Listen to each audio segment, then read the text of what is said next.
ஒரு குழந்தையினுடைய நம்பிக்கைதான் வான்மழையை வரச் செய்து இறைவனுடைய அருள்மழையை பொழியச் செய்தது. நம்பிக்கை கடவுளின் மறுவடிவம். இந்த புலர்காலை பொழுதை நம்பிக்கையோடு தொடங்கி இருக்கிறோம். நாம் அடிக்கடி ராமாயணம், பெரிய புராணம், பாரதம், ஞான மலர்கள், அறிவார்ந்த ஞானிகள் இந்த சமூகத்தில் சமயத்தினுடைய பிறப்பை, தங்களுடைய மேன்மையை, சிறப்பை வலியுறுத்திய சமயச் சான்றோர்கள் எப்படி பல விஷயங்களை பார்த்து வருகிறோம். ஸ்ரீ ஸ்ரீ முரளிதர சுவாமிகளுடைய புத்தகங்களை அண்மையிலே நான் நிறைய வாசித்து அதிலிருந்து சில செய்திகளை ஒரு ஜென்னை போல, ஓசோவை போல எளிய முறையில் சொல்லக்கூடிய அவர்களை பற்றிய செய்திகளையும் அவ்வப்போது நாம் சொல்லி வருகின்றோம்.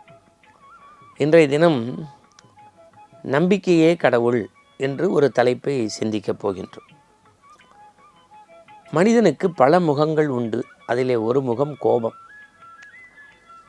சில சமயம் அவன் சொல்லும்போதே சொல்வான், எனக்கு கோபம் வந்தால் நான் மனுஷனாக இருக்க மாட்டேன், என்னுடைய இன்னொரு முகத்தை நீங்கள் பார்த்துட்டிங்கன்னா கஷ்டப்பட்டுருவீங்க. எல்லாம் அவங்கவுங்க ஒரு டைலாக் பேசிடுவோம். இப்போ இறைவனுக்கு மறைந்திருப்பது தான் ரொம்ப பிடிக்கும். இந்த இறைவனுக்கும் சில சமயம் கோபம் வந்துடும். ஏன்?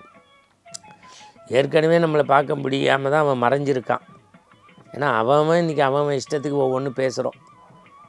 ஆனால் அந்த மறைந்திருக்கக்கூடிய இறைவனுக்கு கோபம் வந்திருந்தால், இப்போ நம்ம கோபப்படும் போது டம்ளர் பறக்கும், ரிமோட் அந்த பக்கம் போகும், தட்டு மேலையும் கீழையும் போகும், பேனா தூக்கி எறியப்படும். இறைவனுக்கு கோபம் வந்தால் இயற்கை சீற்றும், கடல் கொந்தளிக்கும், காற்று சூறாவளியாக மாறும், புயல் அடிக்கும், புழுதி மண் பறக்கும். இது இயற்கை சீற்றம், இறைவன் நமக்கு வைக்கக்கூடிய பாடம். இதை அப்படியே வச்சுங்க. ஒரு அரசன், அவன் ரொம்ப பக்தி நெறிக்கு உட்பட்டவன். நான் என்ன தலைப்பு கொடுத்துருக்கேன்? நம்பிக்கை தான் கடவுள். ஒரு அரசன் இறை நம்பிக்கை உடையவன், எல்லா நல்ல பழக்கங்களையும் உடையவன். அவனுடைய ஆட்சியில் எல்லா வளமும் நலமும் இருந்தது மக்களிடத்தில். திடீரென்று மும்மாறி பொழியக்கூடிய மழை பொய்த்து விட்டது. மக்கள் அவதிக்குள்ளானார்கள். நெற்களஞ்சியங்கள் குறைய தொடங்கிவிட்டது. செய்வதறியாது திகைத்து நிற்கின்றான். உடனே ஒரு மந்திரி சொன்னார், ஒரு சங்கீத வித்வானை அழைத்து கழுத்தளவு தண்ணீரில் நிற்கச் சொல்லி அமிர்தவர்ஷினி ராகத்தை உளமாற பாடச் செய்தால் மழை கொட்டும் என்றார்கள். மன்னன் உத்தரவு பிறப்பித்தான். ஏற்கனவே தண்ணி கிடையாது. அவன் தொட்டி தண்ணிலையாவது கிணத்து தண்ணிலையாவது நின்றுக்கிட்டாவது பாட ஆரம்பித்தான். வயலின் வாசித்தான், புல்லாங்குழல் வாசித்தான், எல்லாம் பண்ணான். வான்மழை வரல. மன்னன் திடுக்கிட்டு போனான். அடுத்து ஒரு மந்திரி வந்தான். நம்முடைய கிராம தேவதை கோவில் இருக்குது பாருங்கள், அந்த கிராம தேவதையை கழுத்தளவு தண்ணீரை கடன் வாங்கியாவது நிரப்புங்க, மழை கொட்டும்னா. இசைக்கு பிறகு இறைக்கு வந்தான். அதே மாதிரி செஞ்சு பார்த்தா மன்னன், நடக்கலை. சேர்த்து வைக்கப்பட்ட தானியங்கள் கொஞ்சம் கொஞ்சமாக குறைய தொடங்கியது. மன்னன் தவித்து போனான், திக்கிட்டு போனான். ஒரு நாள் இரவு மக்களுடைய அவநிலையை அறிந்து கொள்ள மாறுவேடம் போட்டு நகர்வலம் வந்தான். பக்கத்தில் இருந்த மந்திரிமார்களிடம் சொன்னான், இறை வழிபாடு நடத்தி பார்த்தோம், இசையை வைத்து பார்த்தோம், என்ன செய்தும் மழை வரவில்லையே, பொய்த்து போய்விட்டதே. நான் இனி எப்படி வாழப்போகின்றேன்? என் மக்கள் துன்பக்கடலில் துவளப் போகின்றார்களே. நம்முடைய முன்னோர்கள், நம்முடைய சான்றோர்கள் சாஸ்திர சம்பிரதாயங்களை நம்ப வேண்டும்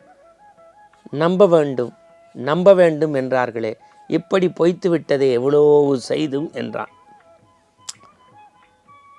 உடனே ஒருவர் சொன்னார், ஐயா, வேத விற்பனர்களை கூப்பிட்டு ஒரு 48 நாள் நல்ல மந்திரங்களை மழை வேண்டி சொல்லுங்கன்னா. கடைசியாக அதுக்கும் ஏற்பாடு பண்ணார். 47 நாள் முடிஞ்சிருச்சு. எல்லா வேத விற்பனர்களும் இப்போ மன்னன் காலில் நம்மளை கொல்ல போகிறான்னு முடிவு பண்ணிட்டார். தலையை சீவ போகிறான். ஏன்னா மழை வரல. 47 நாள் சொல்லியாச்சு. 48வது நாள் அதிகாலை கதிரவன் உதித்தான். இந்த தேவாதி தேவர்களைப் போல இந்த வேத விற்பன்னர்களுக்கு ஒரு தலைவர் இருப்பார் பாருங்க. 87 வயசு, அதிகாலை பொழுது தன்னை தூய்மைப்படுத்தி கொண்டு வீட்டில் அப்படி வயோதிக வேதத்தில் வெளியில் கிளம்புறார். ஒரு பேர குழந்தை ஓடி வந்தான். தாத்தா எங்கே போகிறேன்னா, உள்ளேருந்து அம்மா கேட்டா, ஏன் அபசகுணம் மாதிரி நம்ம சொல்லுவோம்ல, எங்கே போகிறேன்னு கேட்க. சுவாமிக்கு ஸ்லோகம் சொல்ல யாகம் பண்ண போகிறேன்னா. எதுக்காகன்னு பேரன் கேட்டான். மழை வேண்டி மழை வேண்டி மழை வேண்டின்னா. ஒரே நிமிஷம் உள்ளே போனால் தான் ரெயின் கோட்டை போட்டான், ஒரு கொடையை கொண்டு வந்து தாத்தா கையில் கொடுத்தான். தாத்தா நீ பூஜை முடித்து மந்திரம் சொல்லி யாகம் பண்ணோன்னா மழை கொட்டியும்ல, அப்புறம் நீ வீட்டுக்கு வரும்போது நனையக்கூடாதுல, கொடையை எடுத்துகிட்டு போ. என் அன்புக்குரியவர்களே, யஜ்யத்தில், யாகத்தில், ஹோமத்தில், வனதேவதையில், கிராம தேவதையில், இசை கச்சேரியில் வராத மழை அன்று முழுவதும் கொட்டியது. மன்னன் நினைத்தான் இதனால் என்று.